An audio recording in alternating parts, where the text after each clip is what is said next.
বাংলাদেশ জাতীয় ফুটবল দল নেপাল সফরে যাচ্ছে দুটো প্রীতি ম্যাচ খেলতে।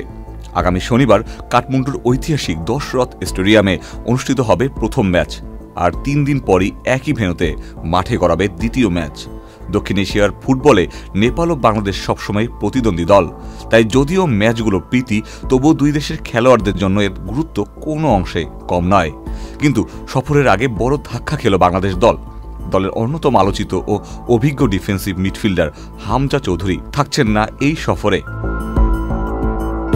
বাংলাদেশ ফুটবল ফেডারেশন তার অন্তর্ভুক্তির জন্য সর্বোচ্চ চেষ্টা করেছিল, তবে শেষ পর্যন্ত লেস্টার সিটি তাকে ছাড়েনি। এর মূল কারণ হামজার চোট। ক্লাব মনে করছে জাতীয় দলের ম্যাচ খেললে তার ইনজুরি আরও বেড়ে যেতে পারে। ফলে মিডফিল্ডে বাংলাদেশের শক্তি কমে যাবে, আর কৌশলগত দিক থেকেও তৈরি হবে ফাঁকা। শুধু তাই নয়, আরেক চ্যালেঞ্জ হলো আক্রমণ ভাগে।